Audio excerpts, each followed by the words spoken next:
Hi everyone, today I'm going to talk to you about the filmmaking equipment that I used for my latest short film, Anxiety Train, but most importantly, I'm going to talk to you about why I use those pieces of filmmaking equipment and the benefits of them.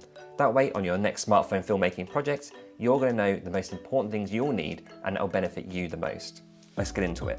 Now, the first accessory I knew I'd have to use is the Moment phone case. Now, this is absolutely brilliant. I have to say, the quality of it is fantastic. It's quite flexible, but it's sturdy and it holds your phone really nice and crisp, and the phone will clip into there really solidly, so you just cannot get rid of that phone outside of the case unless you need to do that. Now, the main benefit of using this was that A, is very discreet. It just wraps around the phone itself. It doesn't add any extra size. If I'd used the B-Script Pro rig for most of my filming, I used it for some, but not much.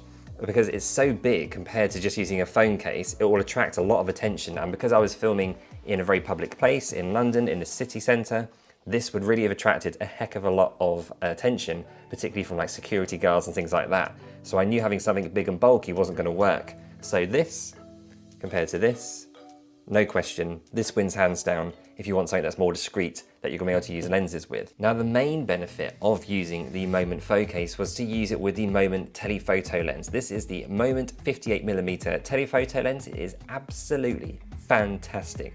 And there's no way I would have made this film without this lens. I knew I needed it. It really transforms your film from something that's quite flat to something with a lot more depth.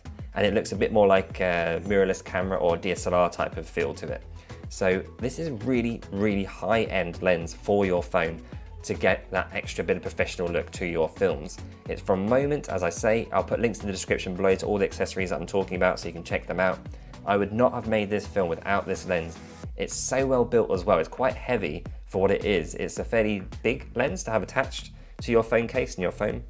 So basically you have to line up the line that's there with a line that's at the top of the case. I don't know if you can see that there. So you just slot it into the bayonet mount that's here, and you twist it 90 degrees, and it's locked in. And that is literally what I was using for filming this entire film, pretty much anyway. For sound, I had my Rode Wireless Go plugged into here, hanging out. So then I was just walking around with the sort of transmitter in my hand, filming like this the whole time. And it was so minimalist. We did not attract any attention at all the whole time. And that's because I use a phone case with a lens, something very minimal. So we're on the tube, we were on the busiest streets in Chinatown, all of those kind of places, in parks as well, where a lot of people were walking past. Nobody suspected anything. People just thought maybe we were taking some pictures, stuff like that. So being discreet when you're using a smartphone is really important to not get yourself any attention or unwanted attention for your film. So this lens, I highly recommend it. This really transformed the way that my film looked, and I absolutely fell in love with using this Moment telephoto lens 58mm. It is brilliant. Now, I needed something that was going to keep my lens really nice and pristine and clean whilst I was making Anxiety Train, because any shot with a bit of a smudge on the screen, anything like that, it's just going to ruin it and be unusable. So I purchased the Moment cleaning pen, the lens cleaning pen. Really, really nice bit of kit. It's very simple, pretty cheap. It's about $10. Now, it's very easy to use. You've got the red sort of push lever here. So you just push that, and that brings up the brush. And then on your lens, obviously you just clean and get rid of any of the dust on that lens. Now also on the other side of it, if you push the brush back in and you take the little cap off there, you've got a little smudge pad, and that'll get rid of any kind of like fingerprints, that kind of stuff, anything that's a bit sort of tougher to get rid of, more tough than dust. You can use that to clean the lens. So I wanted to go the extra mile with this film to make sure it looked professional. Getting a cleaning pen for your lens is very cheap, and even if you don't get the Moment one, you can buy one and make sure that your images come out nice and pristine. Now, for anyone who's seen Anxiety Train already, if you haven't, check it out, it's in the description below for you, then you'll know that most of my film was shot at nighttime and indoors. But there was one scene towards the end in a park that was a very, very sunny day, very bright. So in order to keep my shutter speed right down that I can match with my frames per second to get that film look with the motion blur and all that kind of stuff, I brought the Moondog Labs ND filters. Now, I've had these for quite a while now, and I swear by these. They're absolutely brilliant. These are fixed ND, so you can't change and twist them to get a stronger or weaker ND strength. These are fixed. This is a 2-stop ND, and this is a 3-stop ND. So that way, when I put them together, I was able to get a 5-stop ND and get the perfect amount of strength for that sunny day that we filmed on for the park scene. Now, I didn't actually have a filter adapter for the Moment telephoto lens, so I had to hold them against the lens with my hand physically whilst holding the phone and the microphone. There's one shot where I must have lifted the filter slightly off of the lens, and that was enough just to create a red glint on the bottom of the image with the sun bouncing off of it in the lens. So I wasn't able to use that take, or at least that beginning part of the take.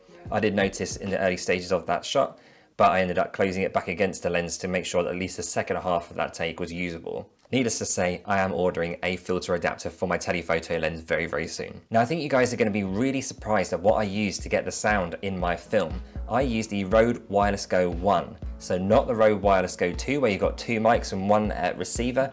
I was using one where you had the 1 mic. So as you can see, we've got the receiver right here, and I'm currently wearing the transmitter, the microphone.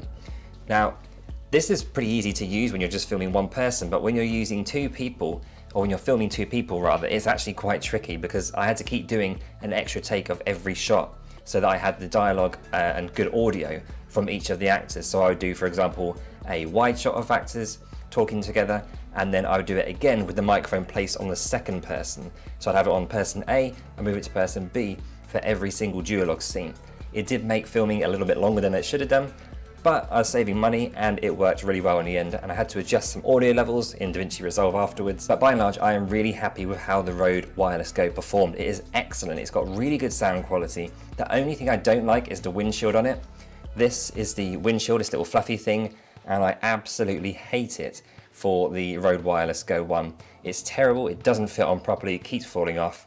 So I had to ask the actors to make sure that they had a second t-shirt underneath the top that they were wearing, so I could then mic them under that first shirt and then wear another t-shirt over the top. So that way it kind of hid the microphone and it was easy to get the sound. Now, when I was shooting the last scene of this film, which is where Izzy is in the bookshop and she finds the ironic title book to what she's been experiencing that day, I used the B-Script Pro rig. Now, the reason I used it for this particular scene is because I was in a lockdown location, there wasn't any public really coming in and out too much, so that way I was able to use this without drawing any attention, and the management and whatnot knew that I was there filming, so it's absolutely fine to use. But yeah, it's good, it's really handy. You've got the handprints here, so you can hold it really smoothly and comfortably. You've got the attachment here, which slides up and down, which can then slide all the way up to the top here if you want to attach lenses using this. Because I got the Moment phone case, I just kept the Moment phone case on my phone, attached the lens to it, and then used the rig like that. Also, it's got a flat base, so you can put that onto a shelf if that's something that will be useful to you, as well as the 1/4 inch threads dotted around. Which one is it? That one there. And you can put that on a tripod if that's something useful for you as well.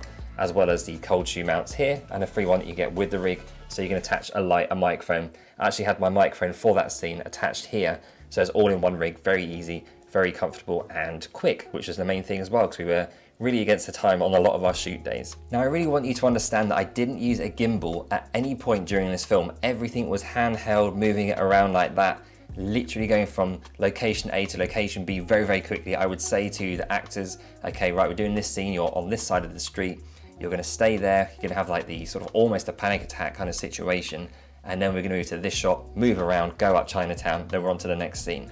It was that quick. So I needed something that was a very minimalistic kind of filmmaking kit. So as you can see from what I've shown you today, it's a very, very small amount of equipment I was taking around with me, which allowed me to film very quick. If I'd filmed with lots of different lenses, with a mirrorless camera, a DSLR, where maybe I'd have to put my bag and unpack it and stuff when I was moving to and from places, it would have been much more, well, it basically would have been possible to film in the time that I had to film it. So using a smartphone was a massive bonus and a real advantage when you're making kind of a low budget film. So I really hope this inspired you guys to get out there and make a film. This is the second episode of my series of behind the scenes series on anxiety training, the making of. So stay tuned for the next episode. I'll see you soon. Take care. Bye bye.